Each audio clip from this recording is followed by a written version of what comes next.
الحمد لله والصلاة والسلام على رسول الله أما بعد فأعوذ بالله من الشيطان الرجيم بسم الله الرحمن الرحيم أم حسبت أن أصحاب الكهف والرقيم كانوا من آياتنا عجبا إذ أوى الفتية إلى الكهف فقالوا ربنا آتنا من لدنك رحمة وهيئ لنا من أمرنا رشدا وقال الله تعالى في مقام آخر وأما الجدار فكان لغلامين يتيمين في المدينة وكان تحته كنز لهما وكان أبوهما صالحا فأراد ربك أن يبلغا أشدهما ويستخرجا كنزهما رحمة من ربك وما فعلته عن أمري ذلك تأويل ما لم تستطع عليه صبرا صدق الله العظيم سبحان ربك رب العزة عما يصفون وسلام على المرسلين والحمد لله رب العالمين اللهم صل على سيدنا محمد وعلى آل سيدنا محمد وبارك وسلم اللهم صل على سيدنا محمد وعلى آل سيدنا محمد وبارك وسلم اللهم صل على سيدنا محمد وعلى آل سيدنا محمد وبارك وسلم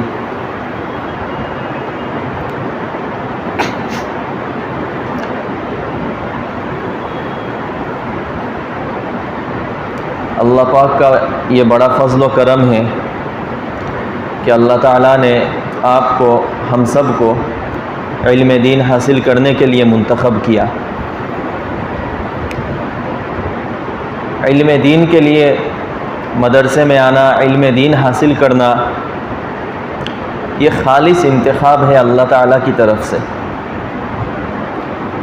گویا کہ آپ اللہ تعالیٰ کے ایک خاص منصوبے کے تحت ہے اور اللہ تعالیٰ کے دین کے خاص سپاہی ہے۔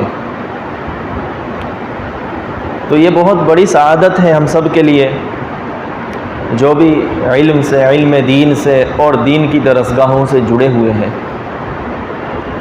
ہمیں اس کو معمولی نہیں سمجھنا چاہیے، اس کو ہلکا نہیں سمجھنا چاہیے۔ لاکھوں کروڑوں بچے آج علم حاصل کر رہے ہیں، تعلیم حاصل کر رہے ہیں، لیکن وہ دوسرے طریقے سے حاصل کر رہے ہیں، اور ان میں سے چند بچوں کو اللہ تعالیٰ نے انتخاب کیا کہ وہ قرآن اور حدیث کا علم حاصل کرے۔ تو انہی میں سے اللہ تعالیٰ نے آپ کو، ہم سب کو شامل کیا۔ یہ بہت بڑی سعادت ہے۔ اب جب کہ اللہ تعالیٰ نے ہم سب کو اس زمرے میں شامل کیا تو ہماری بھی ذمہ داری بنتی ہے کہ ہم علم حاصل کرنے کے جو مقاصد ہے اور ہمارے زندگی کا جو اصل مقصد ہے، عظیم مقصد ہے، اس کو سمجھیں اور اس کے لیے اپنے آپ کو تیار کریں۔ بے شک اس کے لیے، اس محنت کے لیے اور اس مقصد کے لیے تیار ہمیں اپنے آپ کو کرنا ہوگا، ہمیں اپنے آپ کو محنت کرنی ہوگی۔ اگر ہم اپنے آپ کو تیار نہیں کریں گے تو اللہ تعالیٰ کی طرف سے نتیجہ نہیں آئے گا۔ یہ اللہ تعالیٰ کا نظام ہے، اللہ تعالیٰ کی سنت ہے کہ اللہ تعالیٰ نے بندے جو بھی نتائج حاصل کرتے ہیں اس کا دار و مدار رکھا ہے ان کی محنت۔ بندے محنت کریں گے اللہ تعالیٰ نتیجہ دیں گے، بندے محنت نہیں کریں گے اللہ تعالیٰ نتیجہ نہیں دیں گے۔ تو ہماری ذمہ داری بنتی ہے کہ علم کیا ہے، علم کے تقاضے کیا ہے، علم کیسے حاصل کیا جاتا ہے، اور علم حاصل کرنے کے بعد کیا ذمہ داری آتی ہے اور اس ذمہ داری کو کیسے نبھانا ہے، اور ایک عالم کی کیا خوبی ہے، کیا خصوصیت ہے، ان چیزوں کو سمجھے اور ہم اپنے آپ کو اس طرح بنائیں۔ یہ جو علم ہے یہ انبیاء کی وراثت ہے۔ اگرچہ نبوت کا سلسلہ نہیں رہا دنیا میں، لیکن نبوت کی ذمہ داری تو باقی ہے۔ اب وہ نبوت کی ذمہ داری کون ادا کریں گے؟ ادا وہی کریں گے جن کے اندر یہ نبوت کی ایک خصوصیت ہو، نبوت کی وراثت ہو، اور وہ ہے علم۔ اور اسی لیے کہا گیا العلماء ورثۃ الانبیاء، علماء انبیاء کے وارث ہیں۔ کیوں؟ انما ورثوا العلم، انبیاء اکرام نے میراث کے طور پر دینار اور درہم نہیں چھوڑا، انما ورثوا العلم، میراث کے طور پر انہوں نے علم کو چھوڑا۔ تو یہ جو ہم علم حاصل کر رہے ہیں اس کی وجہ سے ہم پر کچھ ذمہ داریاں بھی آئیں گی، ان چیزوں کو ہمیں سمجھنا ہے۔ یہ جو دور ہے جس زمانے میں ہم لوگ ہیں یہ بہت اہم زمانہ ہے، اور علم حاصل کر کے اس علم سے ہم کیسے فائدہ اٹھائیں یا کیسے فائدہ پہنچائیں، اس کے لیے زمانے کو سمجھنا پڑے گا۔ یہ جو زمانہ ہے قرب قیامت کا زمانہ ہے، ہم بالکل قیامت سے قریب پہنچ چکے ہیں، آخری زمانہ ہے، دجالی فتنوں کا زمانہ ہے، چاروں طرف فتنے ہی فتنے ہیں، اسلام پر ہر طرف سے حملے ہو رہے ہیں، مسلمانوں پر حملے ہو رہے ہیں، ظلم و ستم ہو رہے ہیں، آقا نامدار صلی اللہ علیہ وسلم کی شان میں گستاخیاں ہو رہی ہے، دین کو مٹانے کی مکمل کوششیں ہو رہی ہے، مکمل تیاریاں چل رہی ہے۔ اس دور میں ہم جی رہے ہیں، اور یہ سب کوئی نئی چیز نہیں ہے۔ تلک الایام نداولها بین الناس، یہ سب دن اللہ تعالیٰ باری باری لاتے رہتے تھے، پہلے بھی یہ سب ایام آئے اور اب بھی آ رہے ہیں۔ میں نے ایک آیت کریمہ تلاوت کی آپ حضرات کے سامنے، سورہ کہف کی آیت ہے، اور سورہ کہف کی آیت میں نے جان بوجھ کے تلاوت کی کیونکہ اللہ تعالیٰ نے اس سورت کو اسی دور کے لیے اتارا، اسی زمانے کے لیے اتارا، اور اسی زمانے کے فتنوں کے مقابلے کے لیے اتارا۔ حدیث میں ہے فتنہ دجال سے مقابلہ اور فتنہ دجال سے حفاظت کا سامان اس صورت میں موجود ہے۔ بہرحال تو اللہ تعالیٰ نے اس صورت میں غار والے چند نوجوانوں کا واقعہ بیان کیا۔ ام حسبت ان اصحاب الكهف والرقیم كانوا من آیاتنا عجبا اذ اوى الفتية الى الكهف، چند نوجوان وہ اپنے زمانے میں دیندار تھے، دین پر عمل کرنے والے تھے، لیکن اس زمانے کا بادشاہ بڑا ظالم تھا، اور جو لوگ بھی دین پر عمل کرتے تھے ان پر وہ بڑا ظلم کرتا تھا۔ اب چند نوجوانوں نے دیکھا کہ یہاں رہ کر ہم دین پہ عمل نہیں کر سکتے، اب قرآن کو موجودہ زمانے کے ساتھ بھی ملا سکتے ہیں، کیونکہ قرآن صرف قصہ بیان نہیں کرتا، قرآن زمانے کی حقیقتوں کو بیان کرتا ہے۔ آپ انہی حقیقتوں کو موجودہ زمانے میں دیکھ سکتے ہیں کہ دین پر عمل کرنا دشوار ہو جاتا ہے، طرح طرح کے قوانین بنائے جاتے ہیں، آپ دین پر عمل کریں گے تو آپ پر طرح طرح کی تہمتیں لگائی جائیں گی، چاروں طرف سے رکاوٹیں آئیں گی۔ آج بھی ہو رہا ہے، کہیں حجاب پہننے پر پابندی لگائی جاتی ہے، تو کہیں داڑھی اور ٹوپی پر پابندی لگائی جاتی ہے، تو کہیں نماز پر بات آ جاتی ہے۔ ہر زمانے میں ایسا ہوا، آج بھی ہو رہا ہے۔ تو اس زمانے میں چند نوجوان، لیکن اللہ تعالیٰ نے ان کا سینہ ایمان سے بھر دیا تھا، اور ان بندوں کی جو ادا وہ اللہ تعالیٰ کو بہت پسند آئی، اور وہ واقعہ قرآن میں اللہ نے ہمارے لیے بیان کر دیا تاکہ ہم بھی کچھ سبق حاصل کریں۔ ان نوجوانوں کی ترجیحات کیا ہے اس کو سمجھنے کی کوشش کریں۔ نوجوان تھے وہ لوگ، آپ لوگ بھی نوجوان ہو ماشاءاللہ، ان کی ترجیحات کیا تھی؟ کیا وہ دنیا چاہتے تھے، دنیا کی عیش و عزت چاہتے تھے، دنیا کی دولت چاہتے تھے؟ نہیں، اگر وہ دنیا چاہتے تھے تو جیسا اس زمانے کا بادشاہ اور وہ حکومت جیسے مطالبہ کر رہی تھی ویسے وہ بن جاتے، طرح طرح کی آسائش اور عیش و عشرت کے سامان ان کو دیے جاتے، لیکن انہوں نے اپنے ایمان سے سودے بازی نہیں کی۔ انہوں نے کہا نہیں، ہمیں اپنے ایمان کی حفاظت کرنی ہے، اور ہر طرح کے فتنوں سے ہمیں اپنے آپ کو بچانا ہے۔ اور جب انہوں نے دیکھا کہ اس سرزمین میں وہ رہ کر اپنے ایمان کی حفاظت نہیں کر سکتے تو اپنا سب کچھ انہوں نے چھوڑ دیا، اپنا گھر چھوڑ دیا، اپنے رشتہ داروں کو چھوڑ دیا، اپنی پراپرٹیز چھوڑ دی، اپنا بزنس چھوڑ دیا، سب کچھ چھوڑ دیے اور نکل پڑے اپنے ایمان کی حفاظت کے لیے۔ یہ ہوتا ہے ایمانی جذبہ اور ایمانی حمیت اور غیرت۔ اور جب بندہ اقدام کرتا ہے تو اللہ کی طرف سے مدد بھی آتی ہے۔ اب کیسے مدد آئی وہ آگے دیکھیے۔ تو اذا والفتیۃ الی الکہف، چلے اور چلتے چلتے جب ایک غار میں وہ لوگ پناہ لے لیے، غار تھا، پہاڑ کا غار تھا، اس میں پناہ لے لیے۔ اب پناہ لینے کے بعد انہوں نے سب سے پہلے یہ نہیں سوچا کہ ہم کیا کریں گے، کیا کھائیں گے۔ اگر آپ دین کے لیے محنت کر رہے ہیں، دین کے لیے اپنے آپ کو قربان کرنا چاہتے ہیں، تو پہلے یہ سوچ ختم کرنا پڑے گا آپ کو کہ ہم کیا کھائیں گے، کیا پیئیں گے، کہاں رہیں گے، کیسے رہیں گے، آگے کیا ہوگا، یہ سب سوچ ختم کرنی پڑے گی۔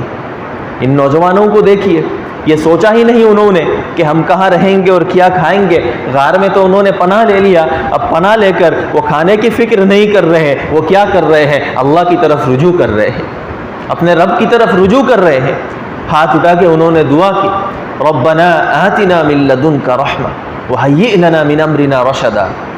اللہ اپنی طرف سے رحمت اتار دیجئے، اللہ آپ اپنی طرف سے ہم پر رحمت اتار دیجئے، وہیئ لنا من امرنا رشدا، اور رشد و ہدایت ہمیں دے دیجئے، ہم کیا کریں، آگے کیا ہمارا لائحہ عمل ہو وہ آپ دکھا دیجئے، ہمیں کچھ بھی پتہ نہیں، ہم تو صرف یہ جانتے تھے کہ آپ کی اطاعت کرنی ہے، ہم سب کچھ چھوڑ کے آ گئے، اب آگے اللہ آپ ہی راستہ دکھائیے۔ رجوع الی اللہ، اگر علم کے راستے میں آپ ہے تو رجوع الی اللہ کے بغیر علم حاصل نہیں ہو سکتا، رجوع الی اللہ کے بغیر دین پہ جم نہیں سکتے، رجوع الی اللہ کے بغیر دین پر چل نہیں سکتے، رجوع الی اللہ کے بغیر دین کا کوئی کام نہیں کر سکتے۔ تو ان نوجوانوں کا جو واقعہ، اس کو اپنی زندگی میں ملائیے۔ آپ لوگ بھی موجودہ ماحول کو چھوڑ کے کہف میں داخل ہوئے ہیں، یہ مدرسہ آپ کے لیے کہف ہے، یہ مدرسہ، یہ مدارس، یہ کہف ہے آپ کے لیے، ایمان کی حفاظت کے لیے ان کو قائم کیا گیا۔ میں اکثر کہتا رہتا ہوں، یہ ہمارے اکابر کی یہ دور رس نگاہ، ہماری اکابر کی بصیرت تھی۔ جب شاملی کے میدان میں وہی ہمارے اکابر جو انگریزوں کے خلاف میدان جنگ میں ڈٹے ہوئے تھے اور گولیوں کا اور توپوں کا سامنا کر رہے تھے، وہی اکابر جب انہوں نے دیکھا کہ اب میدان جنگ میں ہم ظالم اور باطل سے مقابلہ نہیں کر سکتے، ہمیں اپنے علم کی، ایمان کی اور دین کی حفاظت کرنی ہے، تو مدارس قائم کیے گئے۔ تو یہ مدارس علم، ایمان، دین اور اسلام کی حفاظت کا گہوارہ ہے، کہف ہے، اور یہاں پر آپ جو داخل ہوئے ہیں، اس لیے انشاءاللہ آپ کا ایمان اللہ نے محفوظ کر لیا۔ تو یہ بہت اہم اور بہت خوش قسمتی کی بات ہے۔ کتنے فتنے باہر ہیں وہ آپ کو پتہ ہی نہیں، ایسے ایسے فتنے، ایسی آزمائشیں، ایمان جس سے ختم ہو جاتا ہے۔ آج دیکھیے بہت سارے بچے جو عصری تعلیم حاصل کرتے ہیں اور بہت زیادہ مطلب دماغ لگاتے ہیں، تو بہت سارے بچے ایتھیسٹ ہو جاتے ہیں، وہ ملحد ہو جاتے ہیں، دین کا انکار کرنے والے بن جاتے ہیں، طرح طرح کے فتنے ہیں۔ تو اس زمانے میں اللہ تعالیٰ نے آپ کو اس کہف میں داخل کیا، تو یہ آپ کی ذمہ داری بنتی ہے کہ ان نوجوانوں نے جس طرح اپنے ایمان کی حفاظت کے لیے وہ غار میں داخل ہوئے اور اللہ کی طرف انہوں نے رجوع کیا، یہ آپ کی ذمہ داری ہے، آپ بھی اللہ کی طرف رجوع کریں، ہمیشہ اللہ سے دعائیں مانگتے رہے۔ کیوں؟ کیونکہ آپ اللہ کی مشن میں ہیں، آپ اپنے ذاتی مشن میں نہیں ہیں، آپ اللہ کی مشن میں ہیں۔ اپنے آپ کو سپرد کر دیجئے، اللہ کے حوالے کر دیجئے، راستہ اللہ تعالیٰ دکھائیں گے انشاءاللہ۔ یہ دعا کرتے رہیے، ربنا آتنا من لدنک رحمہ وہیئ لنا من امرنا رشدا۔ یہ قرآن نے دعا یوں ہی بیان نہیں کیا، یہ دعا کا بہت اثر ہے۔ اصحاب کہف پر اسی دعا کی برکت سے اللہ تعالیٰ نے کیا کہ اللہ تعالیٰ نے ان پر 300 سال تک نیند طاری کر دی، کیونکہ ان کے اب کہاں جائیں گے، وہ کیسے جائیں گے، تو اللہ تعالیٰ نے انتظام کر دیا، چلو چین کی نیند سو لو، اور 300 سال کی نیند ان پر طاری کر دی۔ اور وہ 300 سال، آپ کو پتہ ہے کہ انسان اگر 3-4 دن پانی نہ پیے تو وہ مر جاتا ہے، مہینہ بھر اگر کھانا نہ کھائے، اچھا آدمی ہے، مہینہ بھر کھانا نہ کھائے تو مر جائے گا وہ انسان، لیکن یہاں پر 300 سال تک بغیر کھائے بغیر پیے سو رہے ہیں۔ اور پھر وہ اللہ تعالیٰ ثم بعثناہم، اللہ تعالیٰ فرماتے ہیں پھر ہم نے ان کو مبعوث کیا۔ ایقظنا کا لفظ اللہ تعالیٰ نے استعمال نہیں کیا، چاہتے تو اللہ تعالیٰ کر سکتے تھے، ہم نے ان کو بیدار کیا، ہم نے ان کو مبعوث کیا۔ لفظ بعث، قرآن کا ہر لفظ میں ایک اشارہ ہوتا ہے، ہر لفظ کا کوئی نہ کوئی مقصد ہوتا ہے، بعثنا کا لفظ استعمال کیا۔ تو 300 سال تک وہ نیند میں پڑے رہے، وہ جو دعا کی تھی انہوں نے، ربنا آتنا من لدنک رحمہ وہیئ لنا من امرنا رشدا، تو اللہ تعالیٰ نے اپنی طرف سے رحمت اتار دی اور غیبی ان پر نصرت اور مدد طاری ہوئی، غیبی رزق ان پر اللہ تعالیٰ نے نازل کی، اور اسی کی بدولت 300 سال تک وہ بغیر کھائے اور بغیر پیے زندہ رہے۔ تو اس سے آپ کی زندگی میں بھی اور آپ کے مدرسے میں بھی اگر کوئی فاقہ ہو، آپ کے زندگی میں بھی تنگی ہو اور آپ کی زندگی میں بھی اس طرح رکاوٹ ہو، اس دعا کا اہتمام کیجئے جس طرح اصحاب کہف والوں نے کیا تھا۔ غیبی مدد جس طرح ان پر آئی تھی، انشاءاللہ آپ پر بھی اللہ کا غیبی رزق آئے گا انشاءاللہ۔ میں اکثر مدارس میں کہتا ہوں کہ مدارس کے اساتذہ، طلبہ، ذمہ داران کو اس دعا کی کثرت کرنی چاہیے، جس طرح اصحاب کہف والوں کو اللہ تعالیٰ نے غیبی رزق دیا تھا، یہاں بھی انشاءاللہ وہ غیبی رزق آئے گا۔ اب یہاں پر جو آپ لوگ رہ رہے ہیں، اس کے بعد کیا؟ اس کے بعد اصحاب کہف والوں پر لفظ بعث نہ آیا۔ اس سے یہ سمجھ لینا چاہیے یہ جو وقفہ آپ گزار رہے ہیں، اس کے بعد جو وقت آئے گا وہ آپ لوگوں کے بعثت کا وقت آئے گا۔ جس طرح اللہ کے رسول علیہ السلام مبعوث ہوئے تھے اور صحابہ آپ کے توسط سے مبعوث ہوئے تھے، اسی طرح یہ علماء بھی اس امت کی طرف مبعوث ہیں، یہ علماء بھی مبعوث ہیں، آپ کو بھی نبوت کی ذمہ داری ادا کرنی ہے، تو اس لیے پہلے اپنے آپ کو اس طرح تیار کرو۔ اب علم حاصل کرنے کے لیے ہم یہاں پہ آئے اور ہم علم حاصل کر رہے ہیں، لیکن اکثر ہمیں پتہ ہی نہیں ہوتا کہ علم کیا ہے۔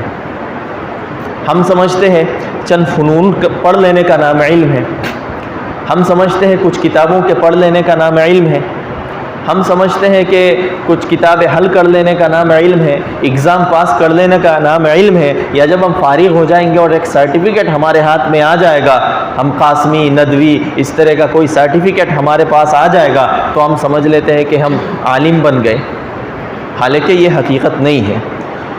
بے شک یہ علم کا ذریعہ ہے، یہ سب علم کا ذریعہ ہے اور یہ سب آپ کو کرنا ہے۔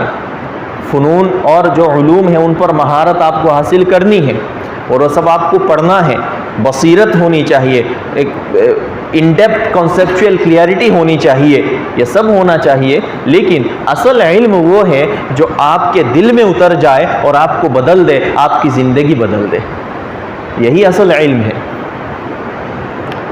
لیکن اکثر ہم لوگ غفلت برتتے ہیں اور خاص طور پر ہم مدارس میں جو طلبہ پڑھتے ہیں ان چیزوں کی طرف دھیان ہی نہیں دیتے۔ ہم بہت ساری چیزیں سرسری پڑھ کے چلے جاتے ہیں لیکن اس کو ہم اپنے اندر اتارے اس کی فکر ہی نہیں کرتے۔ میرے عزیزو، اصل علم وہ ہے جو آپ کو بدل دے، جو آپ کی زندگی کو بدل دے، جو آپ کے اخلاق کو بدل دے، جو آپ کے مزاج کو بدل دے، وہ علم ہے۔ صرف عبارت پڑھ لینے کا نام علم نہیں ہے۔ اور اسی وجہ سے میں یہ کہتا ہوں کہ جو بھی پڑھو، قرآن یا حدیث، تفسیر، جو بھی پڑھو تو سب سے پہلے اس پہ عمل کرنے کی کوشش کرو، اس کو اپنے اندر اتارنے کی کوشش کرو۔ لیکن افسوس ہوتا ہے ہم ان پہ عمل نہیں کرتے۔ ہم عالم بن جاتے ہیں لیکن نبی والے اوصاف ہمارے اندر نہیں آتے۔ ہم عالم بن جاتے ہیں لیکن جو حدیثیں ہم نے پڑھا ہے ان حدیثوں پہ ہم عمل نہیں کرتے، اس طرح کا مزاج ہم نہیں بناتے۔ یا حدیث کیا ہے؟ حدیث یہ آپ کے مزاج بنانے کے لیے، آپ کے اندر افکار پیدا کرنے کے لیے، لیکن ہم سوچتے ہی نہیں اس کے بارے میں۔ علم حاصل کرنے کے بعد انبیاء کی خصوصیت آپ کے اندر ہونی چاہیے، نرمی آپ کے اندر ہونی چاہیے، سنجیدگی آپ کے اندر ہونی چاہیے، تواضع آپ کے اندر ہونی چاہیے، یہ ساری خصوصیت آپ کے اندر ہونی چاہیے۔ ہم سمجھتے ہیں کہ یہ سب تو خانقاہی محنت ہے، خانقاہ میں جا کے یہ سب حاصل کیا جاتا ہے، ورنہ مدرسے کو ان چیزوں کی ضرورت نہیں ہے، اس طرح کا مسکنسیپشن بنا ہوا ہے۔ یہ صرف مدارس اور خانقاہ تک محدود نہیں، آپ کے اسلام اور ایمانی تشخص ہے۔ تو یہ اوصاف اپنے اندر پیدا کرنے کی کوشش کرے، اچھے جو اوصاف ہے، اخلاق پیدا کرے۔ اگر علم حاصل کرنے کے بعد آپ کے اندر مینرز نہیں آئے، اچھے اخلاق نہیں آئے تو آپ عالم نہیں ہیں، اللہ کے نزدیک تو آپ عالم نہیں ہیں۔ علم حاصل کرنے کے بعد اگر رجوع الی اللہ کی کیفیت نہیں آئی آپ کے اندر تو آپ کو اللہ کے نزدیک آپ عالم نہیں ہو سکتے۔ حدیث میں دیکھیے، ترمذی شریف میں ابواب العلم میں ہے، جہاں علم اٹھا لیے جانے کی بات ہے، وہاں پر یہ حدیث ہے کہ سب سے پہلا جو علم اٹھایا جائے گا وہ یہ نہیں کہا گیا کہ علم الصرف اٹھایا جائے گا، علم النحو اٹھایا جائے گا، علم التفسیر اٹھایا جائے گا، علم الحدیث اٹھایا جائے گا، یہ نہیں کہا گیا۔ سب سے پہلا جو علم اٹھایا جائے گا وہ کون سا علم تھا؟ وہ ہے الخشوع، نماز میں خشوع، نماز میں خشیت، یہ چیز اٹھا لی جائے گی۔ چنانچہ آپ دیکھو گے مسجد میں سینکڑوں لوگ نمازیں پڑھ رہے ہیں، لیکن کسی اس میں سے شاید کسی کے اندر خشوع ہو. تو یہ اصل علم ہے، اور یہ علم اپنے اندر لانے کی کوشش کرو. میرے عزیزو، یہاں آپ لوگ آئے ہو، اپنے آپ کو بدلنے کی کوشش کرو. جو بھی پڑھو اس کے اندر اس پر عمل کرنے کی کوشش کرو. ہم پڑھتے ہیں، حدیثیں پڑھتے ہیں، ابواب البر والصلہ ہے ترمذی شریف میں، اور کتنا اہم باب ہے، لیکن ہم سرسری نظر میں اس کو پڑھ کے چلے جاتے ہیں. اور ہم اس نیت سے پڑھتے ہیں کہ یہ تو تقریر کرنے کے لیے بہت اچھی اچھی حدیث ہے، چلو اپنی مسجد میں جمعہ میں اس پہ تقریر کریں گے، اسی نیت سے پڑھ لیتے ہیں. ارے بھائی، وہ تقریر کرنے کے لیے نہیں ہے، وہ اپنے آپ کو بدلنے کے لیے ہے. عالم ہونے کے بعد سب سے بڑی مصیبت تو یہی ہے کہ ہم دوسروں کو بدلنے کا سوچتے ہیں اور اپنے آپ کو بھول جاتے ہیں. جیسے اللہ تعالیٰ نے فرمایا نا تأمرون بالبر وتنسون انفسکم وانتم تتلون الکتاب. دوسروں کو تو نصیحت کرتے ہو اور اپنے آپ کو بھول جاتے ہو.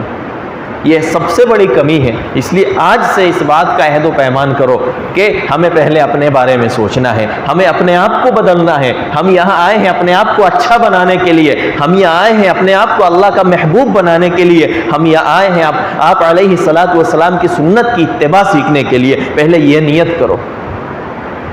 ہم فوراً چلے جاتے ہیں کہ یہ حدیث تقریر کے لیے بڑی اچھی روایت ہے، ہم جمعہ میں بیان کر دیں گے، عید میں بیان کر دیں گے. اس طرح کی خیالات آتے ہیں ہمارے دلوں میں. یہ غلط ہے. اس کو پہلے اپنے اندر اتارو. ابواب البر والصلہ ہے، ایک ایک روایت پر عمل کرنا ہے. اس میں ماں باپ کے حقوق بیان کیے گئے، پڑوسیوں کے حقوق بیان کیے گئے، معاشرت کے کتنے اہم اصول وہاں بیان کیے گئے، اور ہمارا سماج آج کدھر جا رہا ہے؟ ہمیں ان کی کوئی فکر ہی نہیں. ابواب البر والصلہ، اس میں آپ کا گھر کیسے خوشحال بنے، سماج کیسے خوشحال بنے، اس پر توجہ دی گئی، لیکن ہم وہ سب پڑھتے ہی نہیں. ابواب الزہد والرقاق، انسان اپنے آپ کو کیسے اچھا بنا، اس پر اتنی توجہ دی گئی ہے، ہم ان پہ کوئی توجہ ہی نہیں دیتے. تو پہلے ان چیزوں کو، یا ابواب الزہد والرقاق ہو، ابواب البر والصلہ ہو، ابواب الادب ہو، یہ جتنی بھی روایتیں ہیں وہ اپنے اندر اتارنے کی کوشش کرو، اپنے آپ کو بدلنے کی کوشش کرو. اچھے اوصاف ہونے چاہیے، تب جا کے اچھے عالم کہلاؤ گے. سب سے بڑا المیہ یہ ہے آج کا کہ ہم عالم بن جاتے ہیں، لیکن وہ انبیاء والی جو خصوصیت ہے، انبیاء والے جو اوصاف ہے، وہ ہمارے اندر نہیں آتے. ابھی ہمارے ایک دوست سے بات ہوئی تھی، میں جب یہاں آ رہا تھا تو ایئرپورٹ سے قریب ایک رات مجھے رکنا تھا، ان کی یہاں رکا تو بیچ میں یہی تذکرہ چھیڑ گیا کہ علماء آج کل ایسے ملتے ہیں کہ ان کے اندر جو نبوی اوصاف ہے وہ نبوی اوصاف نہیں رہتے. مینرز نہیں ہے، اخلاق نہیں ہے، بات کرنے کا سلیقہ نہیں ہے، بہت جلدی غصہ ہو جاتے ہیں، بہت جلدی جلال میں آ جاتے ہیں، بہت جلدی اپنا روب جاڑنے لگتے ہیں، مسائل کو حل کرنے کے بجائے اور مزید الجھا دیتے ہیں.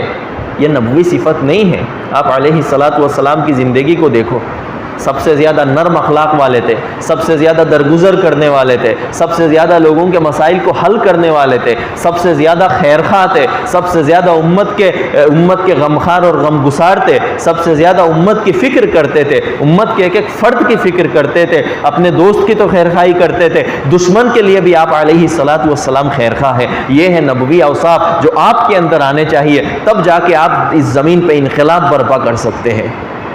تو پہلے یہ اوصاف اپنے اندر پیدا کرو، اور پہلے سے ارادہ کرو، کیونکہ یہ جو اوصاف پیدا کرنا یہ ایک دن میں پیدا نہیں ہوگا. اس کے لیے کوشش کرنی چاہیے، اس کے لیے محنت کرنی چاہیے، اس کے لیے اپنے بارے میں سوچنا چاہیے. اللہ تعالیٰ نے فرمایا وَفِي أَنفُسِكُمْ أَفَلَا تُبْصِرُونَ، تم اپنے اندر کیوں نہیں جھانکتے؟ ہم خالی دوسروں کو دیکھتے رہتے ہیں، دوسروں کو کھینچتے رہتے ہیں، دوسروں سے حسد کرتے ہیں، دوسروں سے نفرت کرتے ہیں، دوسروں سے جلتے ہیں، دوسروں کو بعض کو نیچا دکھانے کی کوشش کرتے ہیں، تو کبھی کسی کو بہت اوپر چڑھانے کی کوشش کرتے ہیں. صرف دوسروں کے بارے میں سوچتے ہیں. دوسروں کے بارے میں سوچنا چھوڑ دو، اپنے بارے میں سوچو. وفی انفسکم افلا تبصرون، تم اپنے اندر کیوں نہیں جھانکتے؟ من عرف نفسہ فقد عرف ربہ، اگر تم نے اپنے آپ کو پہچان لیا نا تو اپنے رب کو پہچان جاؤ گے، رب کی معرفت حاصل ہو جائے گی. تو اس لیے میرے عزیزو، نیت کی اصلاح کرو کہ ہم یہاں علم حاصل کرنے آئے ہیں، مقرر بننے کے لیے نہیں، خطیب بننے کے لیے نہیں، لوگ ہمیں بڑا عالم کہے اس لیے نہیں، بلکہ ہم یہاں علم حاصل کرنے آئے ہیں تاکہ ہم اپنے آپ کو بدل سکے، تاکہ ہم اپنے آپ کو سنوار سکے، تاکہ ہم اللہ کے محبوب بن سکے، تاکہ ہم اپنی ایمان کی حفاظت کر سکے۔ اس طرح ارادے، اس طرح عزائم لے کر علم حاصل کرو۔ میرے عزیزو، یہ جو یہاں ایک مدرسہ اور اس میں جو ماحول ملا ہے آپ کو، یہ بہت ایک، میں کیا بتاؤں، ایک بہت یونیک ایک ماحول ملا ہے آپ کو۔ ہر مدرسے میں اس طرح کا ماحول آپ کو نہیں ملے گا۔ بہت سارے مدارس میں گیا ہوں، خود بہت سارے مدارس میں ہم لوگ پڑھے بھی ہیں، لیکن یہاں جو ماحول آپ کو مل رہا ہے علم حاصل کرنے کے لیے، یہاں جو اساتذہ کی نگرانی مل رہی ہے، یہاں جو سرپرستی آپ کو مل رہی ہے، وہ کہیں اور نہیں ملے گا۔ اس لیے یہ جو وقت ہے نا، یہ جو اوقات ہے، ان کی قدر کرو، ان کی قدر کرو۔ جو بھی آپ کو پڑھایا جاتا ہے اچھے سے پڑھو۔ یہ چیزیں جتنا آپ اچھے سے پڑھو گے، جتنی صلاحیت آپ کے اندر بنے گی، اتنا کام آپ جا کے آگے کر سکتے ہو۔ تو زیادہ کام کرنے کے لیے ایک تو دل کی درستگی بہت ضروری ہے، اس کے بارے میں نے بیان کر دیا۔ اس کے علاوہ کچھ ظاہری صلاحیت چاہیے۔ اب ظاہری صلاحیت کے لیے آپ کو مختلف فنون پہ مہارت حاصل کرنی ہے۔ عربی میں مہارت حاصل کرنی ہے، اور عربی سیکھنے کے لیے نحو و صرف اچھے سے آپ کو پڑھنا ہے۔ اس کے بعد اصل جو فنون ہے، تفسیر اور حدیث اور فقہ اور ان کے اصول، ان پہ مہارت آپ کو حاصل کرنی ہے۔ اور اس کے لیے آپ کو خوب محنت کرنی پڑے گی، خوب مطالعہ کرنا پڑے گا، بہت ساری چیزوں کا آپ کو مطالعہ کرنا ہے۔ وقت کم ہے، یہاں پہ آپ لوگوں کا جو نصاب ہے وہ بہت مختصر نصاب ہے، لیکن مختصر نہیں ہے بلکہ وقت مختصر ہے۔ نصاب تو وہی ہے، وقت مختصر ہے، تو مختصر وقت میں، کم وقت میں آپ کو زیادہ محنت کرنی ہے، زیادہ پڑھنا ہے۔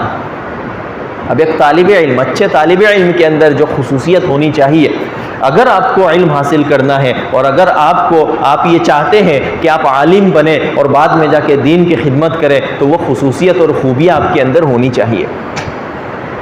ایک شاعر نے فارسی میں یہ کہا تھا کہ خدمت استاذ باید ہم سبق گیری مدام، لفظ را تحقیق خنی تاشوی مرد کمال۔ کہ علم حاصل کرنے کے لیے 3 اوصاف کے بارے میں انہوں نے بتایا کہ آپ کے اندر یہ اوصاف ہونی چاہیے۔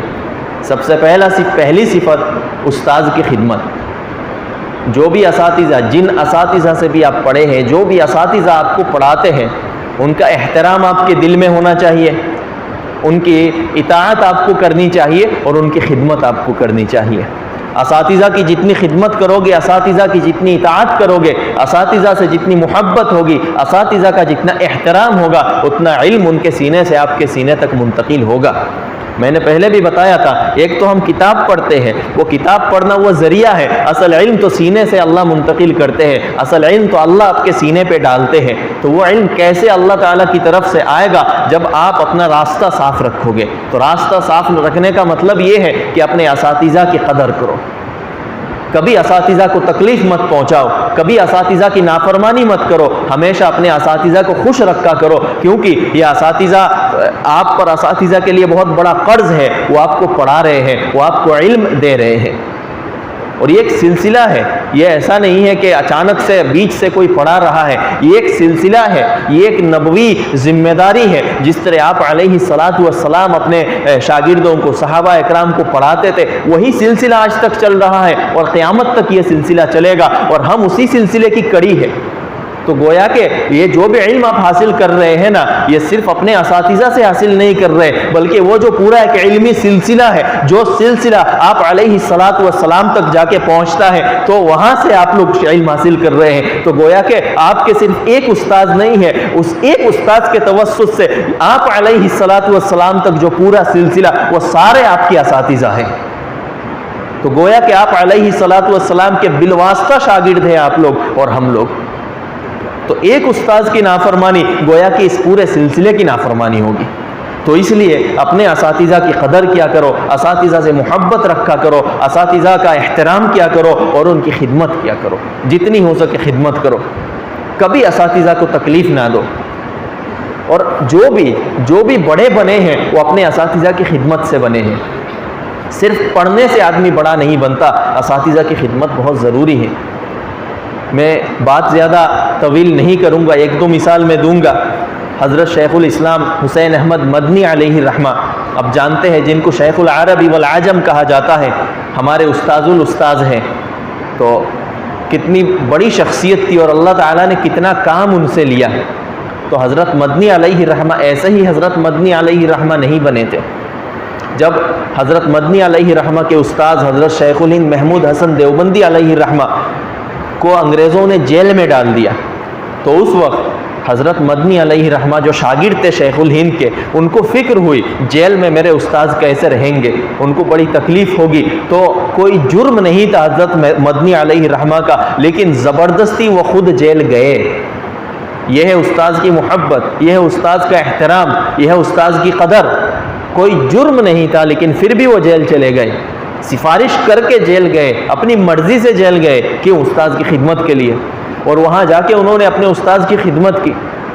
وہ مالٹا میں وہاں قید کیا گیا تھا اور بڑی سردی تھی وہاں، اور شیخ الہند رحمۃ اللہ علیہ صبح پانی سے وضو کیا کرتے تھے۔ اب پانی جتنا ٹھنڈا ہونا چاہیے اتنا ٹھنڈا نہیں رہتا تھا، سردی کا موسم ہے تو پانی تو ٹھنڈا ہونا چاہیے نا، اب جتنا ٹھنڈا ہونا چاہیے تھا اتنا ٹھنڈا نہیں ہے۔ اب شیخ الہند رحمۃ اللہ علیہ کو سمجھ میں نہیں آیا، اتنی سردی میں پانی تو اتنا مطلب یہ نارمل پانی ہے اور زیادہ ٹھنڈا ہونا چاہیے، تو ماجرا کیا ہے، چلو میں دیکھتا ہوں۔ تو ایک دن سونے کا بہانہ حضرت شیخ الہند نے کیا، لیکن وہ سوئے نہیں اور دیکھ رہے تھے۔ تو حضرت شیخ الہند نے دیکھا کہ حضرت مدنی علیہ الرحمہ نے بوتل میں پانی لے کر اس کو ٹھنڈا پانی، سردی کا موسم ہے، بوتل میں پانی لیے اور ٹھنڈا پانی، اور اس کو اپنے پیٹ اور سینے سے ایسے چمٹ کے پکڑ کے ایسے رات بھر بیٹھے ہوئے ہیں، تاکہ پیٹ کی اور سینے کی اور اپنے بازوؤں کی گرمی سے پانی میں تھوڑی بہت حرارت آ جائے اور استاذ کو جو سردی سے تکلیف ہونی چاہیے تھی وہ تکلیف نہ ہو۔ یہ ہے استاذ کی خدمت۔ تو جب دیکھا حضرت شیخ الہند علیہ الرحمہ نے کہ حضرت مدنی علیہ الرحمہ یہ کر رہے ہیں، تو فوراً تہجد کے وقت ہاتھ اٹھایا حضرت شیخ الہند نے اور یہ دعا کی، اے اللہ اس بچے کو آپ کے پاس جو سب سے بڑی نعمت ہے وہ اس بچے کو عطا کر دیجیے۔ تبھی جا کے حضرت شیخ الہند شیخ الاسلام مدنی بنے۔ ایسے ایک دو واقعے نہیں، سینکڑوں واقعات ہیں۔ تو اس لیے اساتذہ کی خدمت کرو، کسی بھی اپنے استاذ کو کبھی چھوٹا مت سمجھو، چاہے آپ کتنے ہی بڑے کیوں نہ ہو جاؤ۔ ہو سکتا ہے ایسا بھی ہو سکتا ہے اللہ آپ کو بہت بڑا عالم بنا دے، اب بڑے قاسمی بن جاؤ، ندوی بن جاؤ، آپ ہو سکتا ہے جامع ازہر چلے جاؤ، بڑے بڑے مدارس میں آپ پڑھنے لگو، آپ کی بہت شہرت ہو جائے، آپ ملک کے بہت بڑے عالم بن جاؤ، لیکن آپ مکتب میں جس استاذ سے الف با بھی آپ پڑھے ہو نا، وہ بھی آپ کا استاذ ہے، اس وقت بھی آپ کو اس استاذ کا احترام کرنا چاہیے اور کرنا ضروری ہے۔ تب جا کے حقیقی معنی میں آپ عالم کہلائیں گے، ورنہ آپ عالم نہیں کہلائیں گے اور اس علم سے فائدہ نہیں پہنچے گا۔ جن علماء کے علم سے فائدہ پہنچا اب جا کے تلاش کر کے دیکھو، اور جن علماء سے اللہ نے کام لیا اب ان کو زندگی میں جھانک کے دیکھو، کہیں نہ کہیں وہ اپنے اساتذہ کا احترام کیا کرتے تھے، ان کی خدمت کیا کرتے تھے۔ تو میرے عزیزوں، اس کو لازم پکڑ لو اپنے اوپر کہ اساتذہ کو کبھی تکلیف نہیں دینا ہے، ان کی اطاعت کرنی ہے، ان کی دعا لینی ہے اور ان کی خدمت کرنی ہے۔ دوسری جو صفت انہوں نے بتائی کہ سبق میں ہمیشہ پابندی سے حاضر رہنا ہے، سبق میں کبھی ناغہ نہیں کرنا ہے، کیونکہ یہ جو سبق ہے، آپ ذرا سوچو، میں نے ابھی کہا تھا کہ یہ جو سلسلہ چل رہا ہے، آپ علیہ الصلاۃ والسلام کے بالواسطہ شاگرد ہیں آپ لوگ، تو گویا کہ یہ علم کی مجلس ہے، آپ علیہ الصلاۃ والسلام کی بالواسطہ مجلس ہے، اور اسے علم کو حاصل کرنے کے لیے یہ مجلس منعقد کی گئی ہے۔ اگر آپ اس مجلس میں حاضر نہیں ہوتے ہو تو کس کی ناقدری ہو رہی ہے؟ کس کی ناقدری ہو رہی ہے؟ علم دین کی ناقدری ہو رہی ہے، آپ علیہ الصلاۃ والسلام کے فیوزات کی ناقدری ہو رہی ہے۔ تو اس وجہ سے بلا شدید ضرورت کبھی ناغہ مت کیا کرو، ایک تڑپ ہونی چاہیے کہ سبق کا وقت ہو گیا، اب ہمیں سبق میں حاضر ہونا ہے، ہمیں سبق میں حاضر ہونا ہے، سبق ہمیں سننا ہے۔ کبھی بھی چاہے یہاں پڑھو، چاہے کسی بڑے ادارے میں چلے جاؤ، اس کا اہتمام ہمیشہ کیا کرو کہ وقت پہ ہمیں سبق پہ حاضر ہونا ہے۔ اور پھر آخر میں فرمایا، لفظ را تحقیق خانی تاشوی مرد کمال، ہر لفظ کو سمجھ کے پڑھو، ایسا نہیں ہے کہ اوپر اوپر سے پڑھ لیا، ہر چیز کو سمجھ کے پڑھو، ان ڈیپتھ انڈرسٹینڈنگ ہونی چاہیے ہر چیز کی، ہر فن میں مہارت ہونی چاہیے، صرف پڑھو اس میں بھی گہرائی ہو، نحو پڑھو گہرائی ہو، عربی پڑھو اس میں بھی گہرائی ہو، اور تفسیر حدیث اور فقہ جو پڑھو اس میں تو گہرائی ہونی چاہیے، ہر فن میں ہر علم میں گہرائی ہو۔ اب اس کے لیے محنت کرنی پڑے گی، اس کے لیے مطالعہ کرنا پڑے گا، اور سب سے بڑی چیز وقت کو ضائع بالکل مت کرو، بالکل وقت کو ضائع مت کرو۔ اکثر ہم دیکھتے ہیں طلبہ کہیں موبائل لے کے وقت ضائع کرتے ہیں، تو کبھی گھومنے وقت ضائع کر دیتے ہیں، تو کبھی ادھر ادھر چلے جاتے ہیں، گپ شپ کرتے ہیں، ایسی چیزوں میں اپنا یہ قیمتی وقت ضائع مت کرو۔ یہ وقت دوبارہ لوٹ کے نہیں آئے گا، جتنا ہو سکے اس میں محنت کرو، اس میں مطالعہ کرو، یہ جو وقت کی جتنی آپ قدر کرو گے اتنے بڑے عالم آپ بنو گے۔ وَلَيْسَ لِلْإِنسَانِ إِلَّا مَا سَعَى وَأَنَّ سَعْيَهُ سَوْفَ يُرَى، اللہ تعالیٰ نے فرمایا جو بھی آپ محنت کرو گے نا اس محنت کو دیکھا جائے گا، وہ محنت کے بدلے میں نتیجہ آپ کو دیا جائے گا۔ ایسا نہیں کہ آپ محنت کرو گے اور اللہ تعالیٰ نتیجہ نہیں دیں گے، ایسا ہو ہی نہیں سکتا، اس محنت کے بدلے اللہ آپ کو نتیجہ ضرور دیں گے۔ تو اس لیے میرے عزیزو وقت کو ضائع بالکل مت کرو، وقت کا پابند بنو اور وقت کی قدر کرو، کیونکہ وقت جب چلا جاتا ہے نا تو پھر پچھتانے کے علاوہ کچھ نہیں رہتا۔ نعمتان مغبون فیہما کثیر من الناس الصحۃ والفراغ او کما قال علیہ الصلاۃ والسلام، آپ علیہ الصلاۃ والسلام نے فرمایا دو نعمتیں انسان اس میں دھوکہ کھا جاتا ہے، دھوکہ کھا جاتا ہے، سوچتا ہے بعد میں کروں گا، پھر وہ بعد کا وقت نہیں آتا۔ وہ کیا ہے؟ الصحۃ والفراغ، ایک ہے تندرستی اور ایک ہے خالی اوقات۔ آدمی سمجھتا ہے میں بعد میں کروں گا، لیکن بعد میں یہ تندرستی نہیں رہتی۔ آپ سوچتے ہیں ہم بعد میں پڑھ لیں گے، ہو سکتا ہے بعد میں یہ تندرستی نہ رہے، آپ یہ صحیح سالم نہ رہے۔ اور ایک الفراغ یعنی خالی اوقات، فرصت کے اوقات، ہو سکتا ہے بعد میں وہ فرصت کے اوقات ہی نہ رہے، ایسا بھی ہو سکتا ہے اتنے مصروف ہو جائے آپ کہ کچھ پڑھنے کا موقع نہ ملے۔ تو جو بھی موقع آپ کو ملا ہے اس میں اچھے سے محنت کرو، اچھے سے پڑھو، اچھے سے علم حاصل کرو، تاکہ آپ آگے جا کے کچھ کر سکو، کیونکہ یہ جو زمانہ ہے یہ کمپٹیشن کا زمانہ ہے۔ اس زمانے میں اگر آپ کے اندر صلاحیت نہیں ہے، آپ کے اندر کیپیبلٹیز نہیں ہے، تو کوئی آپ کو قبول نہیں کرے گا۔ آپ کو سولوشن پرووائڈ کرنا ہے، آپ کے اندر ہر چیز کو سمجھنے کی صلاحیت ہونی چاہیے، آپ کے اندر بے پناہ صلاحیت ہونی چاہیے، تاکہ اس کمپٹیشن میں آپ اپنے آپ کو رکھ سکیں۔ ہر طرف کمپٹیشن ہے، تو اس میدان میں آپ جتنا آگے بڑھو گے، جتنا محنت کرو گے، تو اتنا آپ کیا ہوگے؟ کامیاب ہوگے آگے جا کے، اور اتنے مواقع آپ کے لیے فراہم ہوں گے۔ میرے عزیزوں، یہ علم کا جو مرحلہ ہے، پہلے میں نے جو بتایا کہ اپنی اصلاح کی کوشش کرو، اپنے آپ کو بدلنے کی کوشش کرو اور محنت سے علم حاصل کرو، کیونکہ اس کے بعد ایک بہت بڑی ذمہ داری آپ کے اندر آنے والی ہے، اور وہ ذمہ داری یہ ہے، یہ جو خزانہ اس غار میں رہ کر جو خزانہ آپ نے اندر اپنے سینے میں اتارا ہے، اس خزانے کو اب باہر پہنچانے کا وقت آ جائے گا۔ اور یہ وہ زمانہ ہے کہ یہ خزانہ انتظار کر رہا ہے، یہ علمی خزانہ انتظار کر رہا ہے کہ اس کو پہنچایا جائے ہر کچے پکے گھر میں، اس کو پہنچایا جائے ہر غیر مسلم کے گھر میں، اس کو پہنچایا جائے پارلیمنٹ ہاؤس میں، اس کو پہنچایا جائے جو پالیسی میکرز ہیں ان کے میز پر۔ آج دنیا کا جو نظام چل رہا ہے وہ طاغوتی نظام ہے، وہ غیر شرعی نظام ہے، وہ خدائی قانون کے خلاف نظام ہے۔ وہ نظام لوگوں نے بنایا، جو نظام کبھی بھی اس دنیا کے لیے صالح اور نافع نہیں ہو سکتا۔ آج ہم دیکھ رہے ہیں ملک میں، اور خالی ملک میں کہ پورے دنیا میں دیکھیے ظلم ہو رہا ہے، ستم ہو رہے ہیں۔ اب دیکھیے موجودہ معاشی صورتحال کو، ہو سکتا ہے ابھی آپ اتنا نہ سمجھے، لیکن بعد میں ہو سکتا ہے آپ سمجھ جائے کس قدر معاشی بحران ہے ملک میں، ہر کسی پر ظلم ہو رہا ہے۔ ابھی 4-5 دن پہلے 15 اگست کو ایم پی میں ایک بچے کو صرف اس لیے اس کے ٹیچر نے قتل کر دیا کہ وہ دلت طبقے کا تھا، اور جو ٹیچر تھا اس کے مٹکے سے پانی پی لیا تھا، صرف اس جرم میں قتل کر دیا۔ یہ 1-2 قتل نہیں، بہت سارے ایسے قتل ہو رہے ہیں۔